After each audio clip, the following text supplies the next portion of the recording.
नमस्कार दोस्तों। Law of one यानी एक का कानून, या कह लीजिए एक का ज्ञान, या कह लीजिए एक के तरीके। यह उसका 25वां सत्र है जो कि फरवरी 16 1981 को रिकॉर्ड किया गया था। दोहराया जाता है कि इस किताब द्वारा दी गई सभी सूचनाएं और जानकारियां आप मान भी सकते हैं, जान भी सकते हैं, नज़रअंदाज भी कर सकते हैं और सिरे से खारिज या नकार भी सकते हैं, क्योंकि यह आपकी फ्री विल है जो कि उस एक अनंत रचयिता के द्वारा आपको दी गई है। एक और बात कही जाती है कि लॉ ऑफ वन पूरी तरह से सबके लिए फ्री है। यदि कोई इकाई या व्यक्ति इसको निजी स्वार्थ के लिए इस्तेमाल करे तो वह उसकी व्यक्तिगत जिम्मेदारी होगी। इसी के साथ साथ यदि कोई व्यक्ति इस एक के कानून की किताब को अपनी भाषा में परिवर्तित करके दूसरों से साझा करना चाहे या अपने किसी भी चैनल पर इसको चलाना चाहे तो वह भी ऐसा कर सकता है, क्योंकि यह भी उसकी फ्री विल है। तो जैसा कि राह हमेशा कहते हैं, हम तुम्हारा स्वागत अपने अनंत रचयिता के प्रेम और उसकी रोशनी में करते हैं। अब हम बात करने के लिए तैयार हैं। तो पहला सवाल डॉन करते हैं। सबसे पहला प्रश्न हम यही पूछेंगे कि कार्ला के सीने में ठंड लगने का कारण क्या था।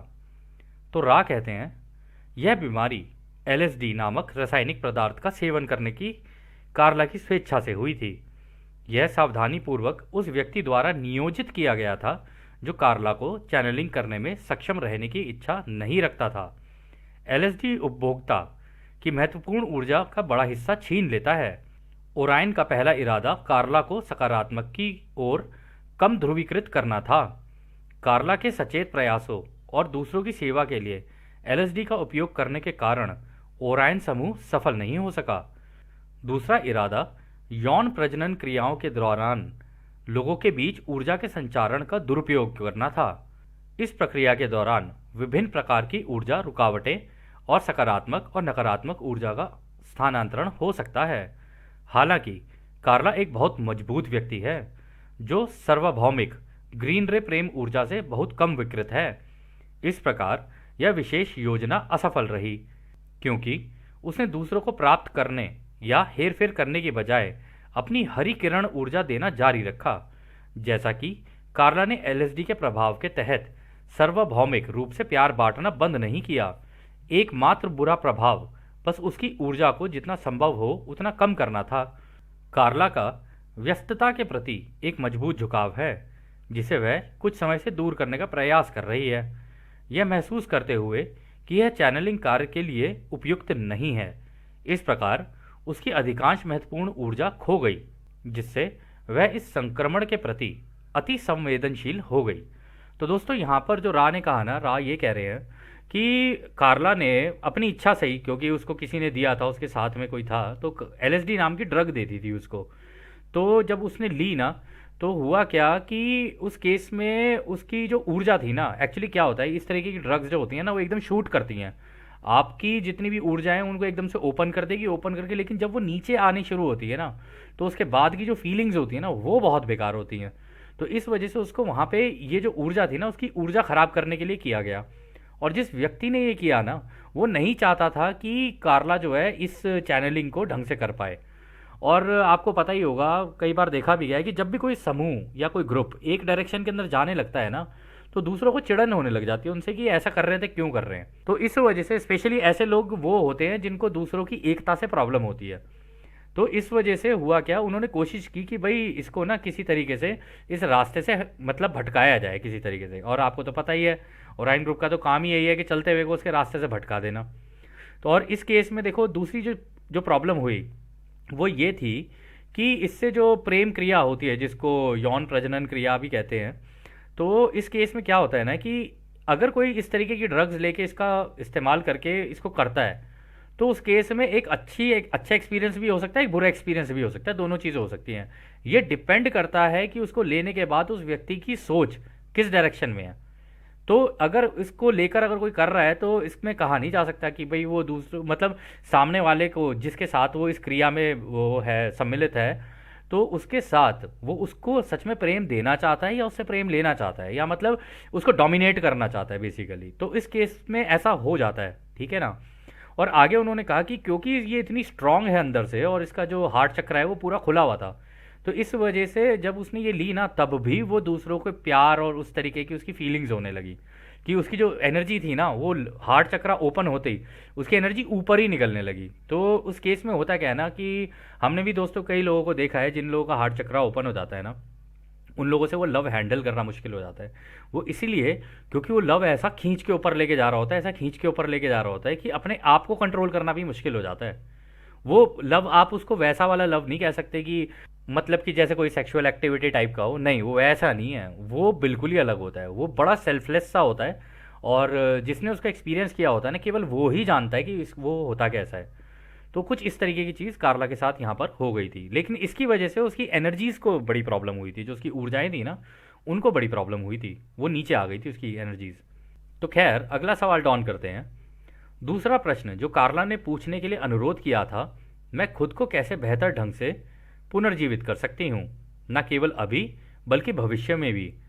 तो रा कहते हैं, कार्ला ध्यान की बुनियादी ज़रूरतों, सीमाओं की स्वीकृति, दूसरों के साथ सहयोग के माध्यम से आनंद के अनुभव और गायन की सुंदरता से अवगत है, और जब भी संभव हो पौधों और जानवरों की जीवन शक्तियों के साथ, विशेष रूप से पेड़ों के साथ महान संपर्क स्थापित करते हैं। लेकिन उसे खाद्य पदार्थों के माध्यम लेकिन नियमित सेवन के महत्व के बारे में भी पता होना चाहिए। दिन के शुरुआती और बाद के हिस्सों में व्यायाम का सुझाव दिया जाता है। तो राय यहाँ पे पता है क्या कह रहे हैं, राय ये कह रहे हैं कि देखो इसकी ना जो मतलब बेसिक नेसेसिटी जो है, जो इसकी बेसिक ज़रूरतें हैं, कह रहे इसको ना उसके ऊपर थोड़ा सा ध्यान देने की ज़रूरत है। क्योंकि इसको दूसरों की सेवा करना बहुत पसंद है, और इसे गाना और ये सारे म्यूज़िक सुनना, और स्पेशली जैसे अपने नेचुरल एनवायरनमेंट में रहना होता है ना, कि पेड़ पौधों और जानवरों के साथ, तो ये इसको बहुत पसंद है। तो उसको बोलना उसके अंदर ना संतुलन भी बना के रखे, ऐसा ना हो कि बह ही जाए उसके अंदर, ठीक है। हालांकि ये चीज़ें हेल्प करती हैं आपको एक लव की डेंसिटी के अंदर, एक लव के उस वाइब्रेशन के अंदर रहने में। तो कह रहे कि उसमें एक चीज़ और है कि उसको बोलना जो अपने खाने पीना है ना, उसका भी ध्यान रखे, ऐसा ना हो कि बहुत ज़्यादा खा ले और ऐसा भी ना हो कि बहुत कम खाए। तो बीच में अगर रखेगी तो वो भी सही है उसके लिए।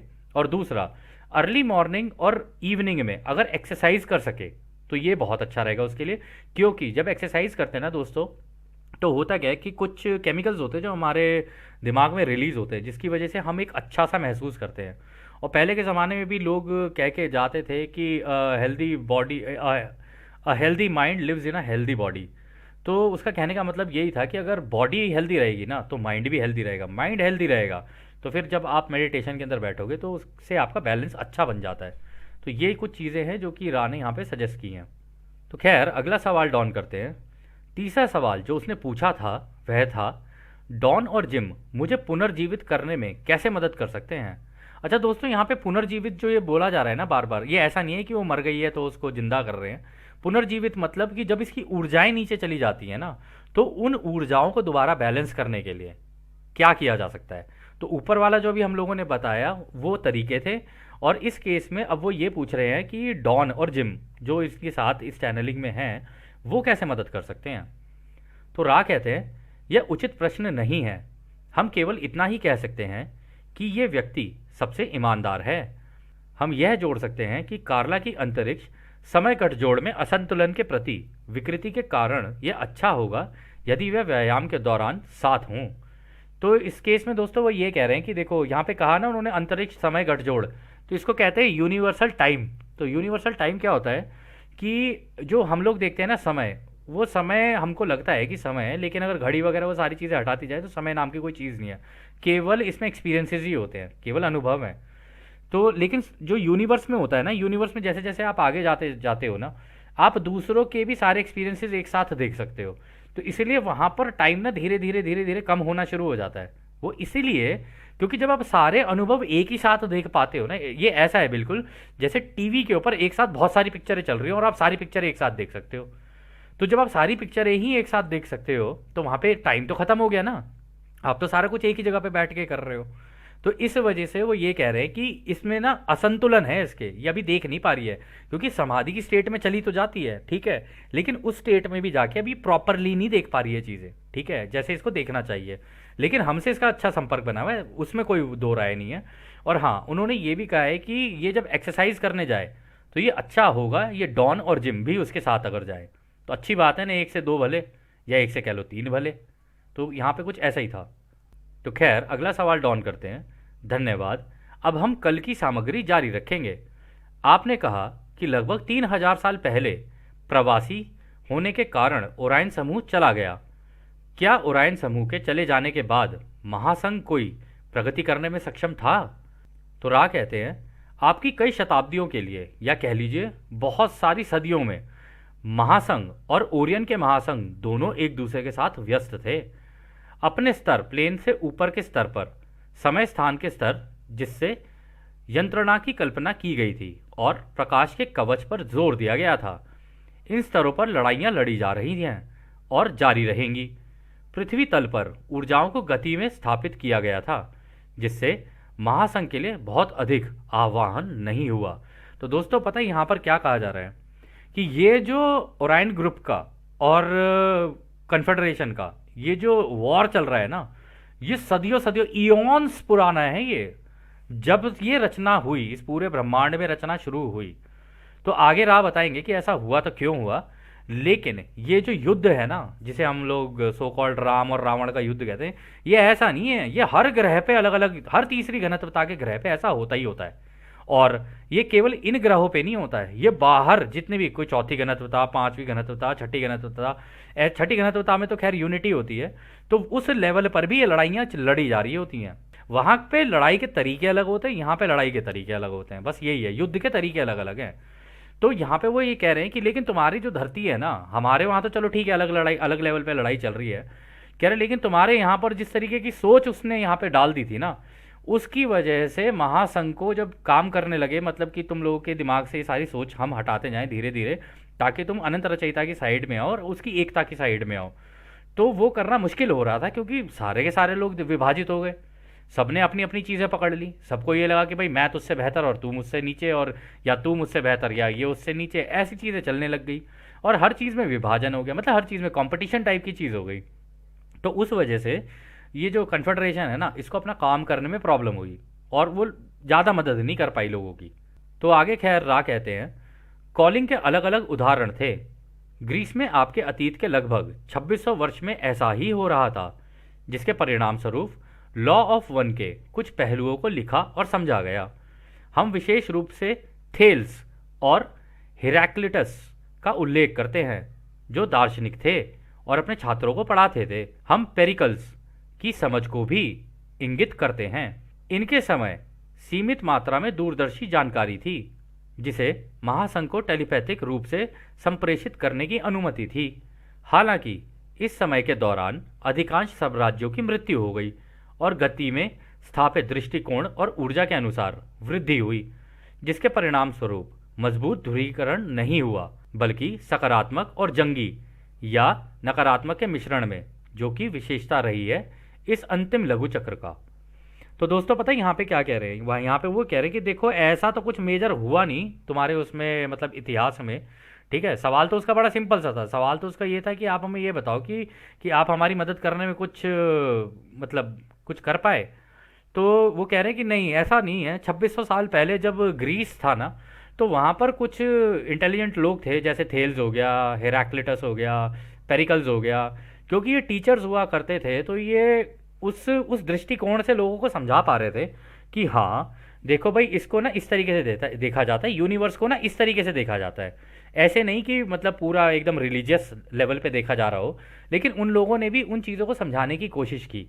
और क्योंकि वो इस तरीके की इन्फॉर्मेशन ढूंढ रहे थे, और जब भी कोई ऐसा व्यक्ति, जैसे आपको याद होगा रा ने एक सेशन के अंदर कहा था कि जब कोई व्यक्ति उस एक अनंत रचयिता की एकता में आ जाता है ना, और उससे मदद मांगता है और ताकि दूसरों की सेवा कर सके, तो ऑटोमेटिकली उसको टेलीपैथिक मैसेजेस आने शुरू हो जाते हैं। उसको लगता है कि उसकी ज़िंदगी नॉर्मल चल रही है, लेकिन ऐसा नहीं है। ऐसा होता है, ये हम कह सकते हैं कुछ अनुभवों से। तो क्या कहते हैं, इस तरीके की ना इन्फॉर्मेशन उनके पास आने लग जाती है।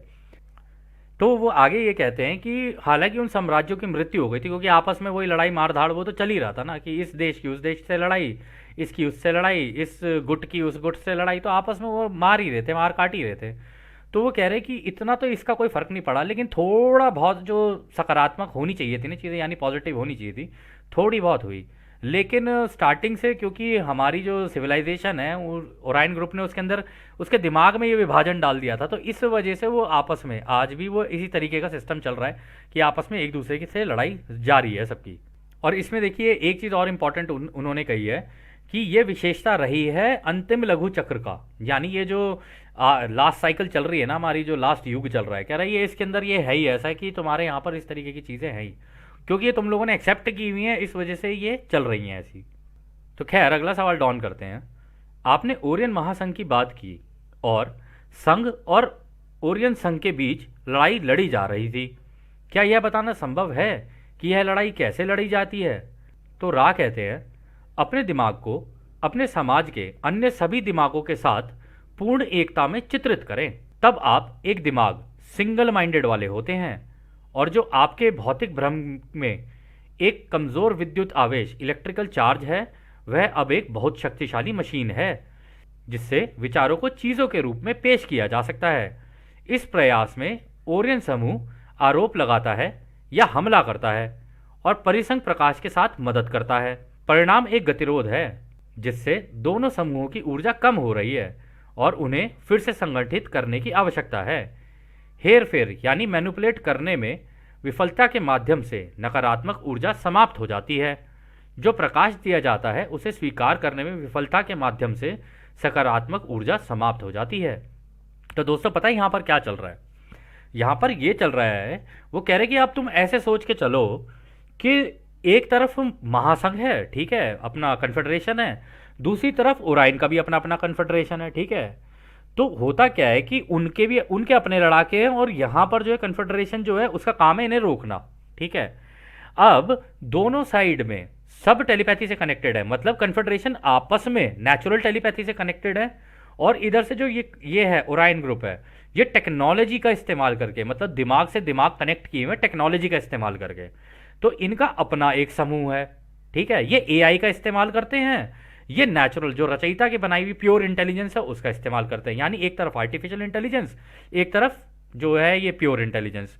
तो जब इनका युद्ध होता है ना आपस में, तो ये विचारों की लड़ाई हो जाती है कि भाई हाँ ठीक है, अब तुम हमें, ये एक दूसरे को, मतलब ये ऐसा होता है कि जैसे हम बचपन में लड़ते नहीं थे, मुंह से लड़ रहे हैं, लेकिन मुंह से लड़ाई नहीं होती, दिमाग से लड़ाई होती है आपस में। कई किसी किसी केस में ऐसा भी हो जाता है कि हाँ बिल्कुल ऐसे आमने सामने लड़ाई भी हो जाती है। तो इसमें आगे जाके राय ये कहते हैं कि जब भी ऐसे दो समूह हो जाते हैं ना, तो एक सिंगल माइंडेड वाला जो ये पूरा समूह बनता है ना, अपने आप में एक मशीन बन जाता है। तो ये ऐसा होता है कि मान लीजिए अगर हम सारे लोग मिलकर सारे एक दिमाग के हो जाएं, यानी कन्फेडरेशन के साथ अपना दिमाग जोड़ दें, तो एक तरीके से हम कन्फेडरेशन के ऑटोमेटिकली मेंबर बन जाएंगे। तो अगर कहीं पर भी युद्ध होता है, कुछ स्थिति होती है, तो सारे के सारे एक साथ ही हैं, एक को कहीं कमी पड़ेगी तो दूसरा उसकी कमी पूरी कर देगा। तो इस तरीके से चल रहा होता है, और सेम चीज़ चल रही होती है ओराइन के लेवल पे भी। लेकिन इसका जो इस्तेमाल किया जाता है ना, दोनों को ही ये पता है कि इसी अनंत ऊर्जा का इस्तेमाल करके चीज़ों का निर्माण कैसे हो सकता है, यानी वेपन्स का निर्माण कैसे हो सकता है।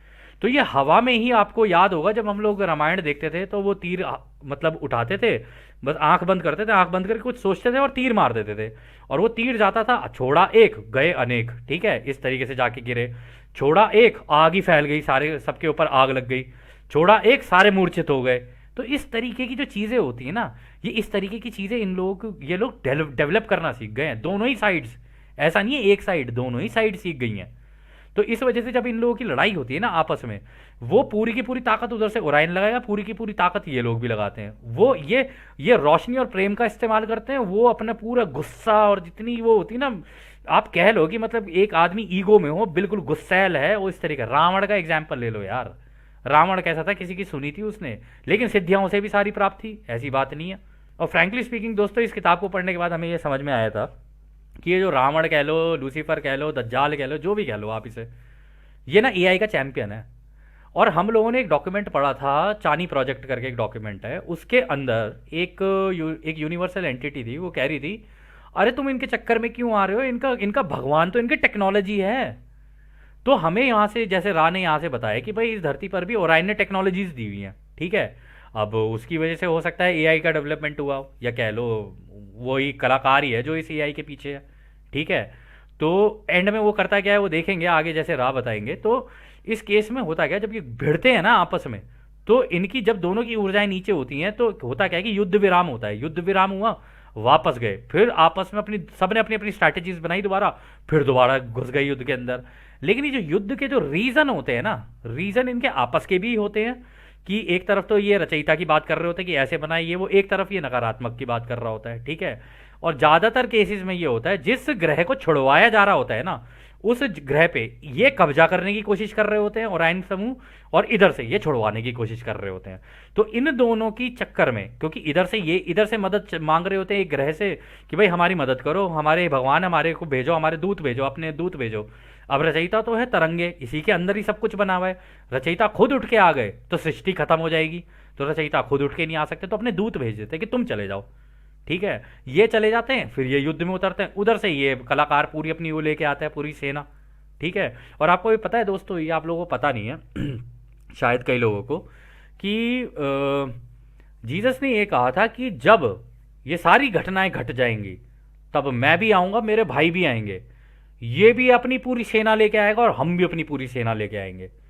तो ये युद्ध जिस लेवल का होता है ना दोस्तों, सच में मतलब बिजलियां चमकती हैं, बहुत भयानक लेवल का युद्ध होता है ये कोई छोटा मोटा युद्ध नहीं है कि पूरे ग्रह के लेवल का युद्ध है ये। तो उस तरीके के युद्ध की यहाँ पर बात हो रही है जो रा यहाँ पर बता रहे हैं। तो खैर अगला सवाल डॉन करते हैं, जो दिया गया है उसे स्वीकार करने में विफलता, आप इसका अर्थ समझा सकते हैं? तो रा कहते हैं, समय स्थान के जिस स्तर पर यह घटित होता है ना, वह विचार युद्ध, थॉट वॉर के रूप में होता है। सबसे स्वीकार्य और प्रेमपूर्ण तरीका उन लोगों को प्यार करना होगा जिनके विचार रूपों में हेरफेर किया जाता है और नकारात्मक संस्थाओं से घिरा होता है, और इस प्रकार सकारात्मक ऊर्जाओं द्वारा उन्हें बदल दिया जाता है। हालांकि यह बराबरी की लड़ाई होने के नाते कन्फेडरेशन को पता है कि यह विशुद्ध रूप से सकारात्मक बने रहने के लिए समान स्तर पर खुद को हेरफेर करने की अनुमति नहीं दे सकता है। हालांकि शुद्ध, लेकिन इसका कोई महत्व नहीं होगा क्योंकि इसे अंधेरे की तथाकथित शक्तियों की तहत तक रखा गया है। यह इस प्रकार है कि जो लोग इस विचार युद्ध से निपटते हैं उन्हें दूसरों की सेवा में अपनी उपयोगिता बनाए रखने के लिए स्वीकार करने की बजाय रक्षात्मक होना चाहिए। इस प्रकार वे पूरी तरह से स्वीकार नहीं कर सकते कि ओराइन महासंघ क्या देना चाहता है, वह दास बना लेता है। इस प्रकार इस घर्षण फ्रिक्शन के कारण कुछ ध्रुवीयता खो जाती है और दोनों पक्षों को फिर से संगठित होना चाहिए। यह किसी भी पद के लिए फलदायी नहीं रहा है। इसने केवल इस ग्रह के लिए उपलब्ध ऊर्जाओं के संतुलन में मदद की है ताकि इन ऊर्जाओं को इस स्थान समय में संतुलित करने की आवश्यकता कम हो, और इस प्रकार यह ग्रहों के विनाश की संभावना को कम करता है। तो दोस्तों पता है यहाँ पे क्या हो रहा है, यहाँ पे वो कह रहे हैं कि देखो जिस लेवल पे हम लोग लड़ते हैं ना, वहां पर तो थॉट टू थॉट हो रही होती है लड़ाई, कि ये अपनी सोच फेंकेंगे हमारे ऊपर, ये मतलब ये हमें ना तर्क को तर्क करेंगे, और हम क्योंकि दूसरों की सेवा में समर्पित है तो हम इनका तर्क लेते ही नहीं है। तू बोलता रहे तेरे को जो बोलना है, लेकिन अगर ये बोलेगा भी तो हम प्रेम से उसको जवाब देंगे, ये कुछ भी बोलेगा हम फिर प्रेम से इसको जवाब देंगे। तो इस केस में क्या होता है ना कि एक लिमिट ऐसी आ जाती है जहां पे ये हमें दबाने की कोशिश करता है, लेकिन क्योंकि हमें दूसरों की सेवा में ना और हमें दूसरों को बचाना है, तो उनको बचाने के लिए जब हम अपने आप को आगे करते हैं ना, तो जब हम पर वार होता है, तो हम पर जब वार होता है ना, तो हमें उनको रिटेलिएट करना ही पड़ता है। लेकिन वो रिटेलिएशन जो हमारा होता है ना, वो इस तरीके का होता है कि हम उनके थॉट को ही तहस नहस कर देते हैं, कि मतलब उनको कंफ्यूज करके वापस भेज देते हैं। इस तरीके का होता है। इस वजह से होता क्या है, और इसी तरीके से वो भी हमें कंफ्यूज करने की कोशिश करते हैं कि जैसे ही हम दूसरों को बचाने के लिए जाते हैं तो ये कहते हैं, तो रचयिता ने बोला है कि भाई सबका क्या कहते हैं अपना अपना है, जो होगा सब अपना अपना देखेंगे, तुम क्यों इनके बीच में घुस रहे हो, इन्होंने जो मांगा हम तो पीछे से कर रहे हैं, ठीक है, ये जो हम जो इन्हें ऑफर करते गए, ये मांगते गए, हम इन्हें देते गए, तो तुम क्यों बीच में आ रहे हो हमारे। तो ये कहते हैं लेकिन इन्होंने हमसे भी तो मदद मांगी है, हम क्या करें, जब ये हमसे मदद मांग रहे तो हमें करनी है। तो इस तरीके की लड़ाई इन लोगों के बीच में हो जाती है। तो इस लड़ाई में ना, थॉट की जो लड़ाई होती है ना, इसमें कोई वो नहीं हो सकता कि क्या कहते हैं भाई कोई जीते या हारे, फिर वापस जाते हैं, फिर सारे बैठ के अपने तर्क जितनी भी सारी चीज़ें होती हैं उनको दोबारा रिकैलकुलेट कर रहे होते हैं कि यार इतना सब कुछ हो गया, चलो ठीक है, अब दोबारा अपनी वो लव की वाइब्रेशन में चले जाएंगे, दूसरों की सेवा वाले में, ये खुद की वाइब्रेशन में चले जाएंगे, मतलब खुद के से मतलब लव वाले वाइब्रेशन में। और यहाँ पर रानी एक बड़ी इंपॉर्टेंट चीज़ बोली है कि ये ना अंधेरे की शक्तियाँ हैं, इनको वहीं तक सीमित रखा गया है, कि तुम रोशनी के अंदर अगर आओगे ना, तुम्हारा वो अस्तित्व खत्म कर देंगे हम लोग। इस वजह से इन लोगों को भी बच बच के खेलना पड़ता है, इसलिए पीछे पीछे से खेलते हैं ये।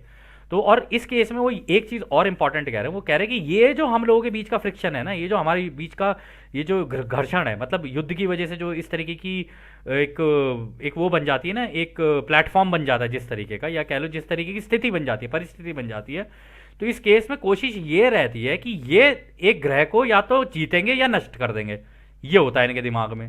कह रहे हमारे दिमाग में ये होता है कि कुछ भी हो जाए ग्रह नष्ट नहीं होने देना, क्योंकि ये रचयिता की सोच का हिस्सा है, और इसके अंदर जितनी भी चीज़ें हैं वो सारी रचयिता की सोच के हिस्से हैं। तो उन सोच के हिस्सों ने अगर हमसे मदद मांग ली तो फिर तो उनके लिए हम मर जाएंगे, लेकिन उनको कुछ नहीं होने देंगे। और ये कहते हैं कि ठीक है, तो अगर तुम इनकी मदद करोगे तो हम तुम्हें भी मारेंगे। तो फिर ये कहते तुम अगर हमें मारोगे तो हम तुम्हारी जितनी भी टेक्नोलॉजी है हम उन्हें डिस्ट्रॉय कर देंगे, बताओ तुम क्या करोगे। तो इस तरीके की ना स्ट्रैटेजीज चलती रहती हैं। और दोस्तों हम सच बताएं आपको, जिस लेवल की स्ट्रैटेजीज इनकी होती है ना, ऐसी कोई स्ट्रैटेजी आपने इस धरती के ऊपर देखी ही नहीं होगी। सच बता रहे हैं हम आपको। हैं टेक्नोलॉजीज हैं, बिल्कुल पावरफुल टेक्नोलॉजीज हैं, जो जो ओराइन के पास है, सारी टेक्नोलॉजीज हैं इस प्लेनेट के ऊपर, सारी आप जो सोच सकते हो सारी हैं। लेकिन उसके बावजूद कन्फेडरेशन का हम आपको बता सकते हैं, कन्फेडरेशन इतनी पावरफुल है ना इन लोगों से, इतनी ज़्यादा पावरफुल है, क्योंकि यार वही वाली बात है कि मतलब पांडवों के साथ खड़े कृष्ण, इनके साथ खड़ी है पूरी सेना में ना, तंत्र मंत्र सारा लेके बैठा हुआ है, उसके बावजूद कृष्ण तो उनके साथ खड़े हैं ना, नॉलेज तो उनके पास है ना। इसलिए बहुत रेयर केसेस में ऐसा हो देखा गया है कि भाई प्लैनेट मतलब नष्ट ही कर दें, जैसे मेल्टेक वाला केस हुआ था। लेकिन इस बार कन्फेडरेशन ने बोल रखा है कि कुछ भी हो जाए, दुनिया ऊपर नीचे हो जाए, कह रहा लेकिन इस बार नहीं होने देंगे हम, चाहे तुम कुछ भी कर लो। इसलिए उन्होंने पहले से ही काम शुरू कर दिया था ये, कि इनको जगाओ, ये मांगना शुरू करेंगे ना तो काम आसान हो जाएगा, क्योंकि अगर ये मांगेंगे तो हम घुस जाएंगे फिर बीच में। ये इसी तरीके से चलता है दोस्तों। तो खैर अगला सवाल डाउन करते हैं। बहुत महत्वपूर्ण बात, क्या कन्फेडरेशन का एक हिस्सा फिर इस वैचारिक थॉट फॉर्म लड़ाई में शामिल होता है? कितना प्रतिशत शामिल होता है? तो रा कहते हैं यह संघ का सबसे कठिन काम है। किसी एक समय में केवल 4 ग्रह संस्थाओं को ही इस संघर्ष में भाग लेने की अनुमति है।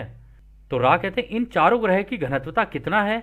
तो रा कहते हैं ये संस्थाएं प्रेम की घनत्वता की हैं, जिनकी संख्या 4 है। अच्छा अब दोस्तों, ये सबसे इंपॉर्टेंट पार्ट है इस बुक का सबसे ज्यादा। रा ने कहा है जब भी युद्ध में उतरते हैं ना, तो ये एक लिमिट सेट है कि 4 ग्रह उठ के तो वहां से आएंगे, मतलब ओरायन अपने लेके आएगा इस युद्ध में, और इधर से 4 ग्रह लेके आएंगे हम। और रा यहां पे कह रहे हैं यह सबसे कठिन काम है।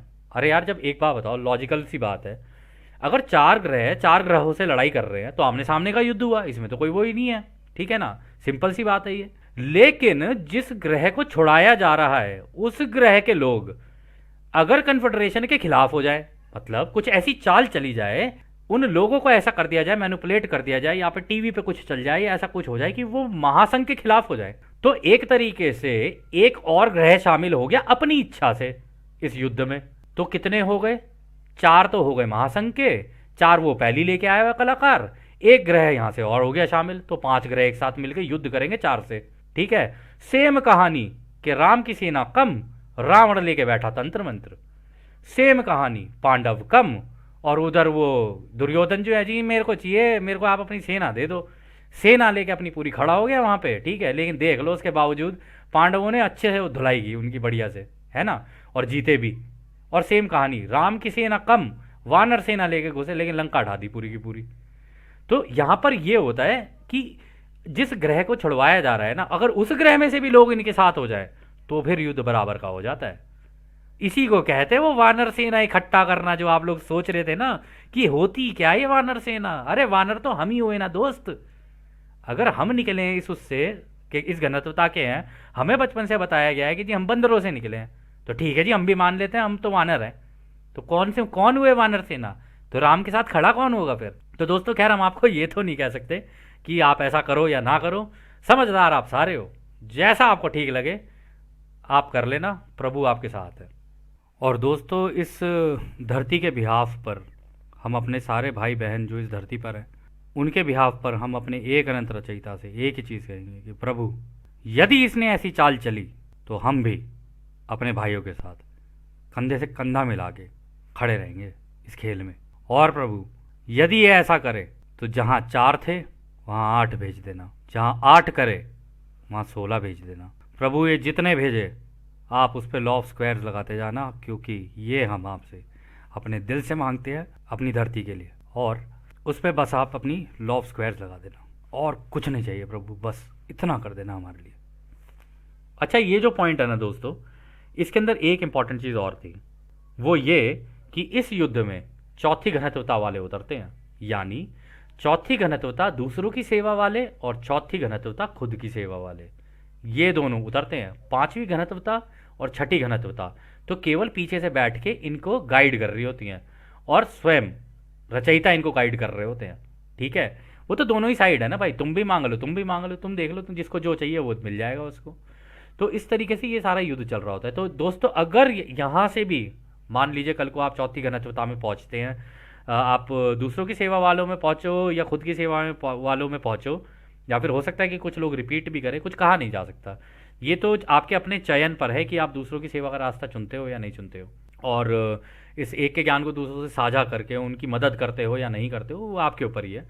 लेकिन दोस्तों, ये तो पक्का है, जो चौथी घनत्वता में पहुंचेगा ना, इस युद्ध में एक्टिवली पार्टिसिपेट करेगा, और वहां पहुंच के ज्ञान इतना हो जाता है ना, इतना हो जाता है कि लोग खुशी खुशी आगे बढ़ के कहते हैं कि इस युद्ध में तो हम भी जाएंगे, हम भी जाएंगे, हम भी जाएंगे। जैसे आपको याद होगा, जैसे हनुमान जी बोलते हैं ना, काम करी बैको आतुर, तो इतने आतुर होते हैं वो युद्ध में उतरने के लिए कि अपने प्रभु का काम करने को मिलेगा, चलो चलो चलो चलो सारे चलते हैं, इस तरीके के होते हैं। और मरने की भी इच्छा, ऐसा भी नहीं कि भाई क्या कहते हैं कोई मतलब अरे भगवान हमें चोट ना लग जाइए ना ना ना ना ना, ऐसा कुछ नहीं।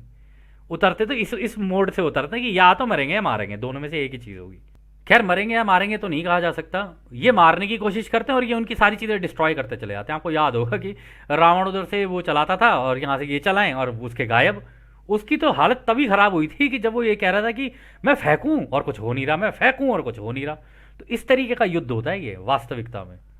तो खैर, अगला सवाल डॉन करते हैं, क्या यह घनत्व इस प्रकार के कार्य के लिए 5 या 6 घनत्व की इकाई से अधिक प्रभावी होगा?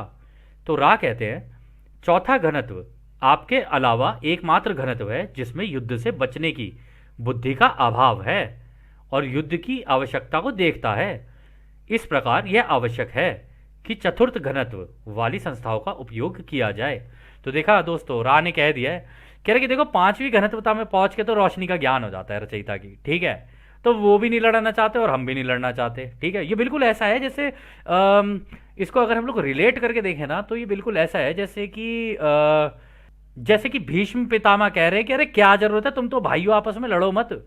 ठीक है, क्योंकि भाई ज्ञान है, उन्हें सारा ज्ञान है, उनको रोशनी का ज्ञान। उधर से सारे कह रहे, बड़े बड़े जितने भी घर के परिवार के लोग कह रहे कि भैया मत लड़ो मत लड़ो आपस में। इधर से वो कह रहे कि आप हमारे साथ खड़े हो गए, आप हमारे साथ खड़े हो गए। दुर्योधन तो था ही ऐसा ही।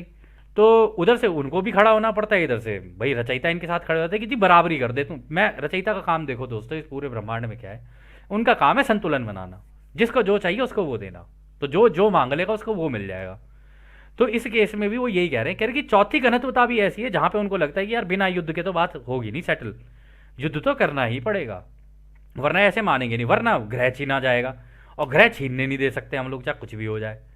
तो इस वजह से बिल्कुल ये, आप महाभारत देखिए ना आपने, तो समझ लो ये महाभारत अल्टीमेट पॉइंट ओ है। ये 0.0 1.0 3.0 नहीं है, ये अल्टीमेट पॉइंट ओ है। ये कुछ ऐसी चीज़ है।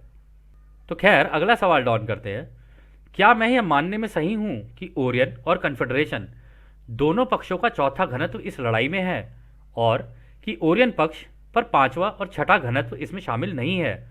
तो रा कहते हैं, यह अंतिम प्रश्न होगा क्योंकि कार्ला की ऊर्जा कम है। कहते हैं कि आंशिक रूप से सही है। 5वीं 6ठी घनत्वता सकारात्मक और 5वीं घनत्वता नकारात्मक संस्थाएं इस लड़ाई में भाग नहीं लेंगी। इस प्रकार दोनों झुकावों का चौथा घनत्व इस संघर्ष में शामिल हो जाता है। तो दोस्तों, उन्होंने क्लियर ही कर दिया कि उतरेंगे तो फोर्थ डेंसिटी वाले ही उतरेंगे। तो दोस्तों, यदि आप में से कोई ये सोच रहा है ना कि भाई निडरता यहाँ नहीं दिखाते, यहाँ तो बस बचने की कोशिश करते हैं और ये और वो, निडरता यहाँ का सबसे बड़ा वो है, जो जिसने यहाँ निडरता दिखा दी ना, और जो वहाँ पहुँचेगा चौथी घनत्वता में, वो झंडे गाड़ देता है फिर वहाँ जाके। आपने देखे होंगे हमारे कई पीछे आए लोग निडर हुआ करते थे, भाई गॉड सच में निडर एकदम, और वो सारे जब चौथी घनत्वता में जाते होंगे वो सारे इनके साथ मिल के आते हैं कि आओ चलो आओ, इस ग्रह पे हम भी रहे हैं, हम चलो आओ हम भी चलते हैं इस ग्रह को छुड़वाने के लिए। तो कहानी कुछ कुछ वैसी हो जाती है। तो खैर अगला सवाल डाउन करते हैं, क्या ऐसा कुछ है जिससे हम कार्ला को सहज बना सकते हैं? यदि कार्ला की ऊर्जा शेष है तो मैं इस लड़ाई में भाग ना लेने के लिए पांचवें घनत्व के नकारात्मक अभिविन्यास के बारे में जानना चाहूंगा। तो रा कहते हैं, पांचवा घनत्व प्रकाश या ज्ञान का घनत्व है। इस घनत्व में तथाकथित नकारात्मक सेवा से स्वयं इकाई जागरूकता और ज्ञान के उच्च स्तर पर है और विचार के अलावा किसी अन्य गतिविधि को बंद कर दिया जाता है। पांचवा घनत्व ऋणात्मक असाधारण रूप से सघन है और अन्य सभी से अलग है। तो देखो दोस्तों, फिफ्थ डेंसिटी के बारे में वो ये कह रहे हैं, फिफ्थ डेंसिटी में केवल थॉट के ऊपर काम होता है। सोच के अंदर होंगी जो चीजें, सोच से चीजों का निर्माण, ठीक है, ये चीजें सिखाई जाती हैं वहां पे। अपनी इसी सोच से, इसी ऊर्जा का इस्तेमाल करके, इसी रोशनी का इस्तेमाल करके चीजों का निर्माण कैसे किया जा सके। लेकिन वहां पे उसके अलावा और जितनी भी गतिविधियां होंगी ना, जैसे हम लोग यहाँ कर रहे हैं, ये सारी गतिविधियां वहां जाके बंद हो जाती हैं, क्योंकि सबका फोकस ही उस एक अनंत रचयिता की रोशनी को समझने में लग जाता है कि इसका कितनी कितनी तरीकों से रचना के लिए इस्तेमाल किया जा सकता है। तो पांचवी घनत्वता में पहुंच के ओरायन ग्रुप भी थोड़ा सा कंफ्यूज हो जाता है, लेकिन जो पहले से ही दूसरों की सेवा के रास्ते पर निकल के गए होते हैं ना, उनके लिए पांचवी घनत्वता में जाकर वहां के लेसन लेने आसान हो जाते हैं। तो खैर दोस्तों, यह इस सत्र का आखिरी सवाल था, और जैसा कि राह हमेशा कहते हैं, अब हम आपको उसे एक अनंत रचयिता के प्रेम, उसकी रोशनी, उसकी शक्ति और उसकी शांति में छोड़कर चलते हैं। आदने हमारे दोस्तों, आदने वासु। धन्यवाद।